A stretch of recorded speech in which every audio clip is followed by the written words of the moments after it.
Celebrity Every Day 26. On May 7, 1968, the British Broadcasting Corporation, BBC, released a short film adaptation of M.R. James' classic ghost story, Oh, Whistle, and I'll Come to You, My Lad, as part of its omnibus programming.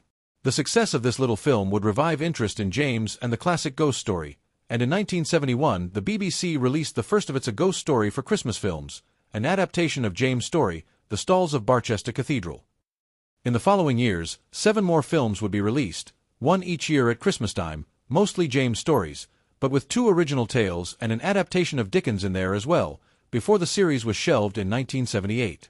In 2005, BBC 4 revived the series, beginning with an adaptation of James' story, A View from a Hill, and there have been 10 films made intermittently in the years following, all M.R. James adaptations barring 3, 1 original story and 2 by Sir Arthur Conan Doyle and Edith Nesbit respectively.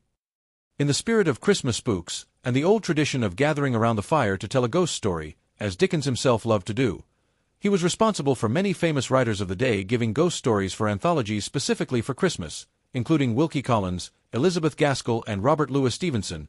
In this edition of Ranked, we at the Film Magazine are taking all 18 films, including the classics and the new releases, and ranking them for your reading and viewing pleasure. Sit back with a mug of cocoa, a roaring fire, and get ready to feel a little chill go across the bones. These are A Ghost Story for Christmas Films Ranked. Follow at Thiefel Magazine on Facebook. 18. The Ice House, 1978. The second of 2 original stories created in the original run, The Ice House is the film which pretty much closed up shop on the series for nearly 3 decades. In this tale, a gentleman staying at a luxury hotel in the countryside befriends the owners, a young brother and sister duo who seem to have the best interests of their residents at heart. But occasionally Paul feels some cold spells pass across him, and there's definitely something strange and secretive about a modern, up-to-date establishment like this, with all its fridges and freezers, still having an ice house down the end of the garden.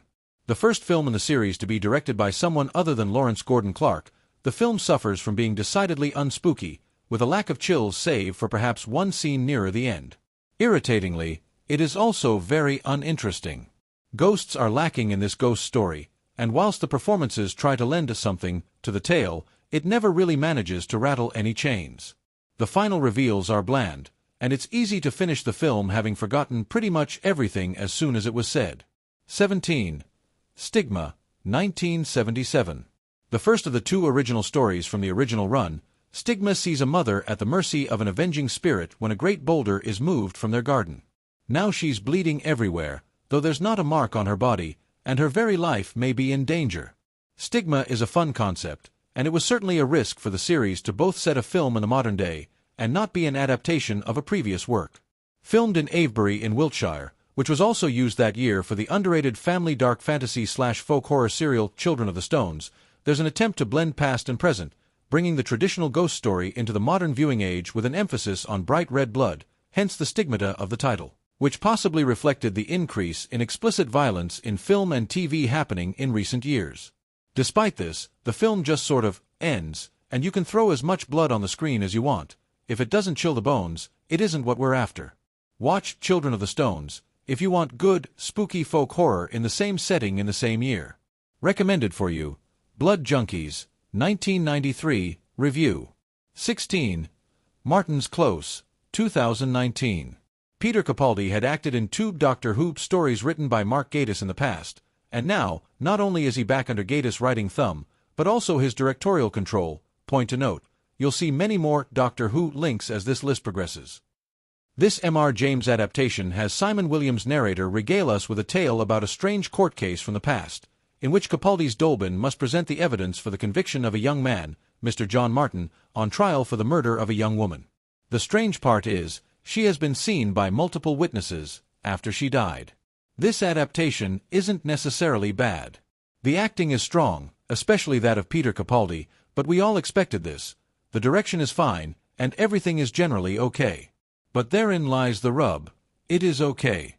Nothing stands out, nothing really gets you sitting back in the armchair with your fingernails scratching at the leather. Whilst the storyteller dramatization idea with Simon Williams in his home is a commendable idea to recreate the story by the fireside cozy feeling, it functions to interrupt the flow of the story when it shouldn't, and constantly brings you out of any kind of immersion you might have felt. Despite everyone trying their best with what they have, it just doesn't come together. 15.